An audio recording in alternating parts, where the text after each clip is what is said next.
It's hard to imagine just how reckless these young thrill-seekers really are. They're racing 2 jet skis straight at each other, and right at the moment of impact, they whip the handlebars and dodge disaster by inches. The guys are having the time of their lives, but the 2 girls are screaming in terror. They're begging them to head back to shore, because one wrong move, and this stunt could be their last. But Tyler and Greg aren't listening. They pull back, reset the distance, and go for round 2, and that's when things go terribly wrong. The violent collision launches everyone into the water. Greg's lower leg is mangled, bone clearly exposed, and Tyler is knocked unconscious, nearly sinking beneath the waves. Thankfully, Tom spots him and pulls him up just in time. They help each other climb back onto the jet ski. After quickly tending to Greg's injury, Tom tries calling for help, but they're already far beyond cell service, and with the other jet ski totaled, the remaining one can't support all 5 of them, so Millie and Tyler are forced to stay in the water, hoping a fishing boat will pass by and notice them. But time keeps ticking, and the ocean stays silent and empty, no rescue in sight. Greg's condition is getting worse, and they can't delay any longer, so Nat suggests leaving Tyler and Millie here, and rushing Greg to the hospital first. But when Tom tries to start the jet ski, the engine refuses to fire up. Looks like the crash damaged it. They try shifting Greg to see if they can locate the problem, but during the move, he slips and falls again. And even after opening the seat, Tom finds no tools. Greg, in agony, is losing consciousness fast, yet there's nothing they can do. They can only stay put and hope for rescue. Nat uses her phone to reflect sunlight, trying to signal someone, but Millie tells her to stop wasting energy. It's only 7 a.m. Nobody's out here yet. Worse, they're drifting farther from shore. If they don't get back soon, the ocean will be their grave. Nat checks her phone again for signal, and instead, she finds photos of her boyfriend Tom and her best friend Millie being intimate. Tom panics and tries to snatch the phone back, but in the struggle, they nearly drop it into the sea. Millie quickly apologizes, claiming it happened only once when they were drunk, but Nat can't believe a word of it, and tension fills the air. Tyler suddenly remembers seeing a sailboat earlier. He decides to swim toward it for help. The others protest it's too dangerous, but Tyler refuses to sit and wait for fate. He's a strong swimmer, and he believes he can make it, so they let him go, hoping he finds rescue. But the sea stretches out endlessly. Finding that boat is nearly impossible, especially in shark territory. Sure enough, Tyler hasn't gone far when Millie spots something terrifying. Tyler keeps swimming, clueless. Waves masking their shouts. The shark vanishes beneath the surface. Everyone fears the worst. Then, suddenly, the shark appears right beside them. In panic, they slip into the water.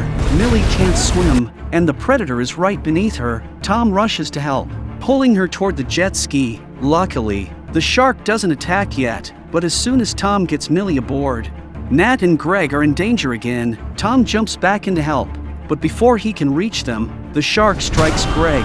The scent of blood makes him its target. Terrified, Tom retreats to the jet ski, and Nat is dragged underwater with Greg, her hair tangled in his watch. They're pulled down into the deep, with seconds left before drowning. Nat yanks her hair free, and just before blacking out, she breaks the surface. Greg, however, is gone. Seeing Nat alive, Tom and Millie are overjoyed. Nat swims back and climbs onto the jet ski with Tom's help. Meanwhile, Tyler finally spots the sailboat. He screams for help, but no one on board hears him. A massive shark surfaces nearby. Tyler panics, dives under, and loses sight of it. His strength is fading fast.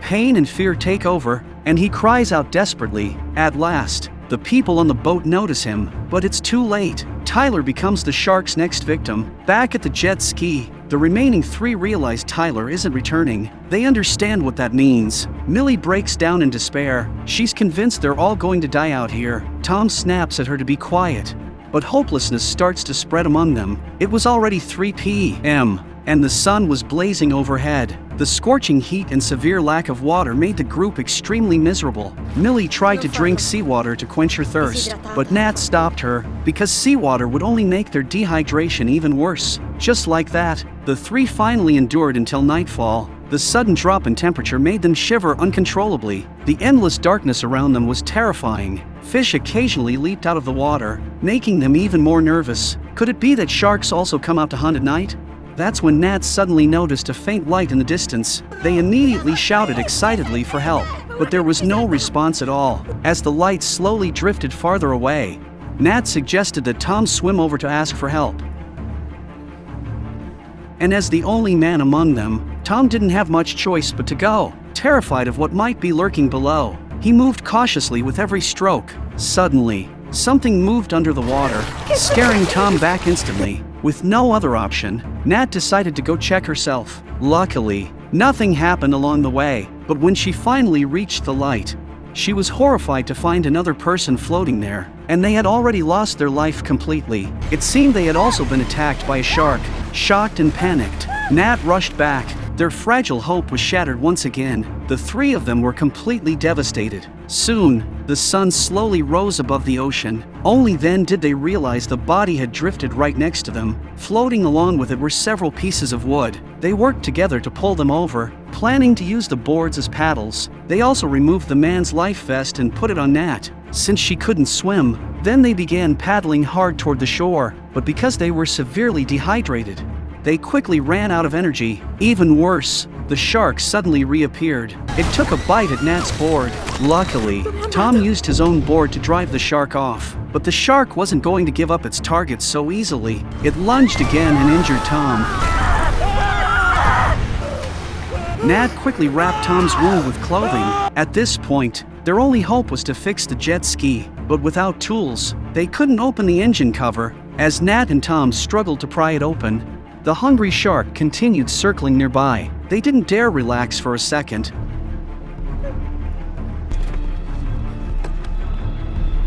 But then the shark suddenly sank out of sight. Nat immediately felt something was wrong, and in the next second, they were all knocked into the water.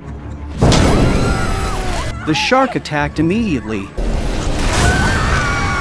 Tom was severely injured, but with Nat's help, he barely survived. But Millie wasn't so lucky. She managed to grab the jet ski for a moment, but the shark struck again. Nat tried desperately to save her, but Millie was gravely wounded. The water around them quickly turned red, and soon, Millie was gone, and Nat could only let go in tears. Seeing Tom barely hanging on as well, she trembled with fear. It felt like she was seeing her own fate in front of her.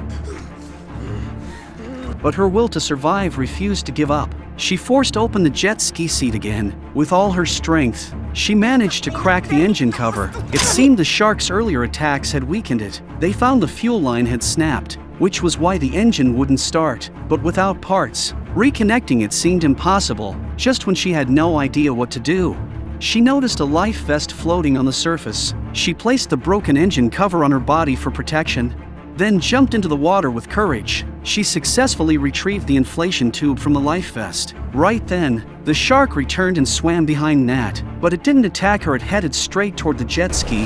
It was trying to knock Tom into the water. Seeing this, Nat rushed back toward the jet ski, but when the shark failed, it turned toward Nat instead. Tom shouted to warn her. Nat stopped swimming immediately. Seeing the shark rushing toward her, she knew the only way to survive was to face it head-on. Tom thought Nat was done for, but just as he started to despair, Nat climbed back onto the jet ski. She had escaped by the thinnest margin. Seeing her alive, Tom finally breathed a sigh of relief. Nat then used the inflation tube to reconnect the fuel line. When the engine roared to life, she finally saw a chance at survival. Thrilled, she hit the throttle and headed toward shore with Tom. But just when the beach was within reach, the persistent shark came after them again. Sensing danger, Nat accelerated, but they still couldn't outrun the shark's attack. The already damaged jet ski slowed down even more. At this rate, they wouldn't make it to shore in time. In a desperate moment, Tom jumped into the water. He chose to distract the shark and buy Nat time to escape. Even though Tom had made mistakes before, Nat didn't want to leave him behind, but Tom deliberately exposed his wound, drawing the shark toward him. Nat watched as Tom was pulled away, tears in her eyes. She drove the jet ski forward alone, but when she was just moments away from the shore, the jet ski struck a rock. Nat fell into the water. She quickly surfaced, using everything she had to swim toward land. When she turned her head, she saw the shark behind her.